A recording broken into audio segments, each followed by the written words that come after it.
Got to start as usual, Jason. We're here. We've made it. Week 18. We're here. Like you said, we made it. There's been a lot of ups and downs for teams and players and us. And us. Yeah, and us. Yeah. But it's been fun. I mean, it flies by. Every single year we get to this point, playoffs are about to start, and you're thinking, wow, is it here already? But this is when it's the best. We're in a tournament now. You know, this is the final week of the season. There's still serious playoff implications, but yet when the tournament starts, it's everybody has it's 0-0, and it's who's hot in the playoffs. What about just before we get into kind of the games that matter and sort of maybe the talking points? What about for those teams who maybe aren't playing for something? We know there's a lot of sort of contract incentives at stake. There's draft pick at stake. But how does it stack up as a player when you're kind of, you're not in the hunt anymore? So as a player, your only resume is what you put on film, what's on the tape, what teams are watching, and how you're evaluated, especially at the end of the season, is are you fighting? You want to be the kind of player that it doesn't matter what's happening, you're going to go out there and you're going to fight. You're going to try to win, because this is what they think about when they're building a team. You have about 10 stars on your team. Those are your guys. The rest of the team, the foundation is built up of people with character, right? You got to be good. You got to play well, but it's who you are day in and day out. And that is evaluated when the wins and losses necessarily don't matter. You know, who are you? How do you prepare? And how do you step up and play in the game? Does there sometimes a little bit of, not a conflict of interest, maybe it is, because you've got the front office who are maybe starting to look towards free agency and the draft, and obviously players. I'm thinking specifically here the Raiders, because they've gone from like the number 1 pick down to number 8. That kind of affects what's going to happen to that team in the future, right? It does, but think about the head coach, who is my friend. He's playing to win. Of course. And the players respond to him and are playing for him because they respect him. How your team goes out there and plays is a direct reflection of your head coach, because they're playing for him. And you see that with teams. They don't care about draft picks. You know what a draft pick means to me? Somebody's going to take my position. You're going to draft the guy high. If he plays my position, I don't have a job. So, of course, you're trying to stop that. So there is a conflict of interest when you think of it that way, but we're the players on the field, and the coaches are coaching for their jobs and their legacies. So we're out there to try to win. We've got 4 teams up there kind of, I suppose, jostling for the number 1 pick at the moment. It looks like the Browns, the Titans, the Giants, and the Patriots. Is there a team you think might need it most, or is it kind of like how are those 4 teams set up? All of them need talent, right?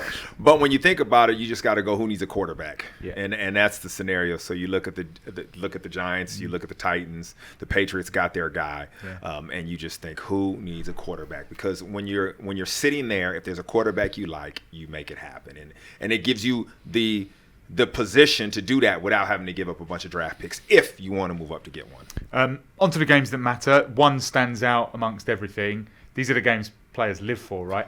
Dan Campbell said it last week. I love his speeches. We've got to be on the line social Love feed him. every morning, Monday morning. He can fire you up. Hey, if you're struggling to go to work in the morning, throw in a little Dan Campbell. You're going to get motivated. You're going to go in there hot, ready to roll. You're going to take on the day.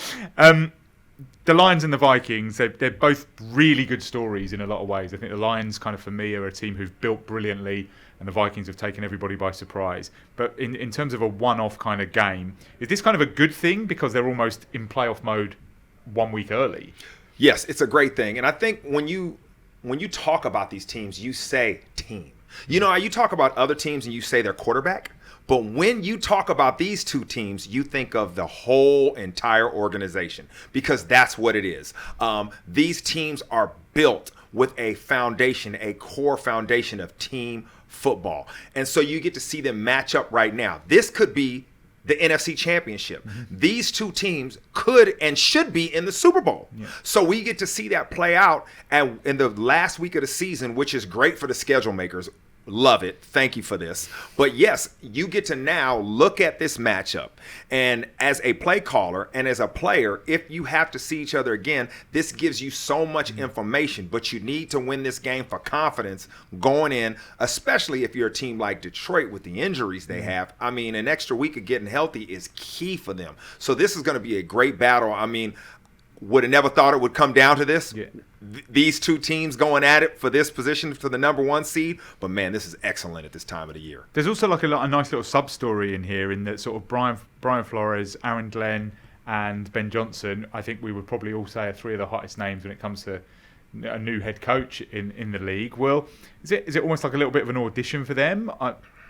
I kind of feel like it's a bit unfair given what's on the line, but it does feel like it sometimes. Yeah, you have to think and you have to be honest with yourself. That's always got to be in the back of their mind, right?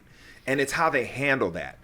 Because things that they have to do as far as how they call a game might not be good for their statistics, but it's all about the wins. When you look at all these coaches, you look at the resume, what they've been able to do, the ups and downs. I mean, they've all achieved and evolved. I mean, Brian Flores is back in that conversation when he was almost incinerated. It was almost done. Yeah. But you see what he's done and what great coaching does. It rises a team to the top. When you look at what Aaron Glenn has done, this is my friend. He taught me how to play corner. I learned the game of corner through his eyes and his lenses, and that's what he's doing for the rest of the players. He prepares you. You're playing well. He was a great player, and you'll rally behind him. And then you look at Ben Johnson, the same thing. I mean, we talk about it every week. The way this guy, I say he scripts and he puts plays together, man. It's like I say play calling is like a good book. It's easy to read, and that's what it feels like when you're watching them on offense. So the pressure's on them. But it's all about week to week, man. They can handle it. That's the beauty. I think they've done a really good job handling that. And when I said about being about team, you see that because it is not about the individual in those two organizations. Yeah, it says a lot for their head coaches, I think, that they're strong enough to have strong people underneath them, right? I think that's pretty important. That is a great point, and that is true. They are. When you look at them, two former players, understand what it's about, how to motivate people, how to get people to play well, how to have compassion for those that are struggling or trying to achieve their goals. And you're right, to be in that position with those strong people below them that might even challenge them, it says a lot about them as characters and about leaders, and that's why they're where they are. I mean, I think at the end of the year, somebody's going to write something interesting about that because it is so true. Them as people, as men, as leaders. I like it, and you need to hold on to it because it is true. This is something that I spend a lot of time talking with my buddy Osi about on our podcast. Those kind of things matter more than people really emphasize. There's another game that I suppose has got a little bit more riding on it. Maybe for those of us that are rooting for maybe some fun teams to sneak into the playoffs. We like fun. We like fun, and we like Joe Burrow, right? Oh, my gosh. He is playing like a man he's getting a little bit salty. He's playing for his kind of guys in Jamar Chase and T. Higgins. We want the Bengals in, right, don't we? With all due respect to everybody else. Man, sometimes it's hard. You just don't believe in magic, and then somebody does a trick in front of you, and you're like, oh, my gosh, I've never seen anything like that before. That's what I feel like when Burrow's out there. It's just magic. The things he does, the plays he makes, he puts the whole organization on his back. Yeah. They got superstars, but it's the opposite of what I said about the other teams. When you think of Cincinnati, you think of Joe Burrow. This year has almost been wasted because he should be an MVP candidate. It should be him and Lamar going toe to toe. It's out of control. But this is why you want him in the playoffs. You want them to win this game because you want to see Joe Burrow. He can take out anybody in the playoffs, especially he has the mentality, I got to score 30 plus, and he can go out there and do it.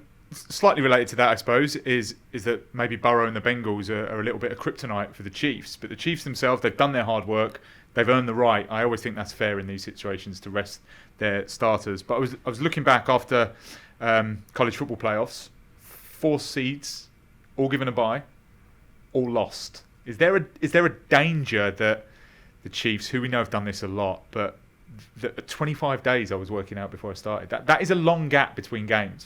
Definitely a danger, and it's something that head coaches are sitting at their desk worrying about, thinking about all day. But when you have a veteran team like the Chiefs, players that have been in that situation before that know how to handle it, you as a head coach, you lean on that. You lean on your veterans. You know they understand how to prepare and get ready for the moment. But there's still a risk because you get out there and maybe in that first quarter, it's just not flowing the right way. That might be too late to turn it on and get it right. So, yes, it is hard. It is something they worry about. But as a leader, as far as the head coach, you have to lean on your veteran leaders in the locker room to make sure that doesn't happen. And Reed's been pretty unequivocal all week. He knows what he can expect from his team. He won't be worried about that stuff. I don't think he's worried about that. Overall, a lot of teams do have to, but not them. Yeah. Their thing is they figure out how to turn it on in the playoffs, in the tournament.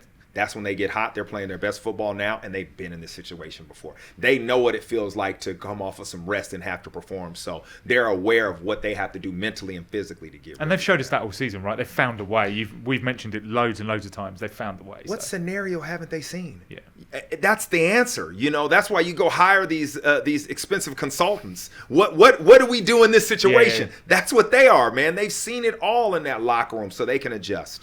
We're going to finish off. It's awards season. Obviously, well, technically, we've still got a few weeks for actual awards, but we've been through this now for 18 weeks. So who's your MVP? We kind of threw Burrow into the mix for his numbers. It's probably not going to happen. Barkley's had a great season. Josh Allen, Lamar, maybe a left field choice. Who are you going for? LaMarvelous. Yeah. LaMarvelous Highlight Jackson. The way he's playing right now, he's playing his best football. And you know what I thought the other day when I was thinking about who my MVP was?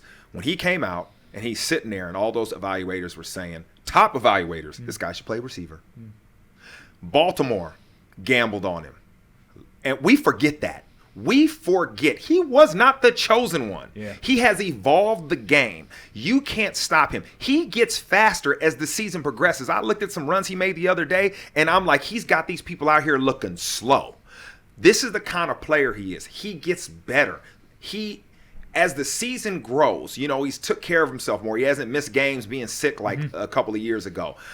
The guy is unstoppable. He is scary. I've played against Michael Vick before. The fear factor is real. And the way he's playing now, in the pocket, out of the pocket. I mean, when the play extends more than 4 seconds, he has 8 touchdowns and 0 interceptions. That's crazy. And you just lose it. As he starts moving around as a defense, you're like, I don't know what's going to happen. Lamar is my MVP. I love the way Josh Allen is playing. I love what Saquon has done. But it's Lamar Jackson. He is playing really, really well. What about a team who've maybe overachieved, or a player who's overachieved? Someone who's really kind of taken you and the league by surprise this year? All I can say is, who would have known? Who would have known that the Vikings, the Minnesota Vikings, would be playing for the #1 seed with Sam Darnold, who I think is the comeback player of the year. He is the surprise player of the year. When you had the injury to J.J. McCarthy, I thought, what's going to happen with this team? Once again, Kevin O'Connell's going to have to find a way. Oh, they found a way, and it's Sam Darnold. The guy is playing with confidence. The team, the offense. I mean, those two receivers, Jefferson and Addison, T.J. Hawkinson at tight end, Jones at the running back position, and the defense just causing so much turmoil, so much pressure, attacking people. This team can be in the Super Bowl, and this team could win it. Just a little bit on Sam Darnold, because I do think the two things are tied together a little bit. He's a really good example of like just the fit finally coming. We talk about where these, we'll talk about it a lot, where teams draft players. Like it is all about where you go and what suits your skill and maximizing it. Without a doubt. There's parity in players in the NFL. There's not parity in coaches. And coaches are teachers. And as we all know, not all of us have had great teachers. But that one teacher we remember that really engaged, taught us something, made us better. And that's what Kevin O'Connell has done to Sam Darnold. This situation couldn't be better for him. He's playing the way they thought he would when they drafted him. What this has shown is if you have the right coach, the right leader, and the right teacher, things can work out for the quarterback. Do you think they keep him as well? There's a debate to be had, but I don't see how they can't. He's forcing their hand. He's forcing them in a tough situation, and they invite this situation. And then finally, what about someone, something, some team who've majorly disappointed? Who's kind of really let us down, the NFL fans? Probably the Dallas Cowboys. The Dallas Cowboys, it's every year the hype, the this, the that, and it's just, I know they've had the injuries, but I hate to say it, NFL's better when the Cowboys are better. It's just they talk about it. I would say my Giants, but I'm not doing that. So I'm going to stick to the Dallas Cowboys. I mean, I feel like they disappointed us. Another thing is, when I look at Houston and C.J. Stroud, I expected a lot more out of him. and them, but the way they've attacked that offensive line, and you can see you have a coordinator who's a young coordinator, and this is how it is in the NFL. When you find out what you do, I'm going to stop that and make you adjust. If you don't have an adjustment, it's going to be a hard time. So it's kind of disappointing. I wanted CJ Stroud to take that next step. I think we all thought that, didn't we? They were really hot. So that was a little disappointing. He's going to have to evolve to understand that when the pocket is muddy, when it's chaos, he's got to deliver. It's not all on him, but you wanted to see him kind of step up. Just on the Cowboys, do you think they have a decision to make in Mike McCarthy? He's obviously out of contract, which in some ways maybe helps a little bit. Yeah, I think he's going to stay there because is this all the way his fault? Was he given the right assets? And the way the team has played in the last half of the season with him calling the plays, I mean, it's worked out. It's not on him. So what are you going to do? Who are you going to get? You got to think about that when you're Jerry Jones. He likes working with Mike McCarthy. He said it. So I think if he gives him more tools, maybe he can have more success. And his quarterback stays healthy. That matters a lot. Right. Very last question. What's your all-star offense for the year? 1 quarterback, 1 running back, 3 receivers, and a tight end. You can take your time. I got to go with Lamar this year. I got to go with Saquon at running back. It's just what he's done. Yeah. I got to go with Jefferson. I got to go with Chase. Number 3 is tough. It speaks to the league, right? There's so many good receivers as well. Number 3 is tough.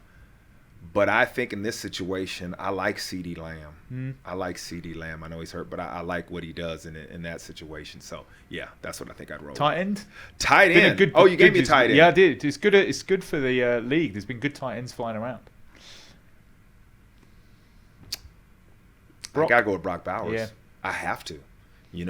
Especially I'm trying to throw the ball. This dude he's deadly. Yeah. Yeah. And I'd probably move. Yeah. I think I'd put with my receivers too. 2 of those guys can play the slot, which is key, which is really flexible. It's hard to stop. Now I'm getting into tactics, but it's fun. We'll save that for another day. Yeah. Next season we'll do Jason's tactics. There we go. How would I use them? As always, enjoy the weekend, and we'll catch up again next week. Appreciate it. Thank you. And write that article. That'll be a good one.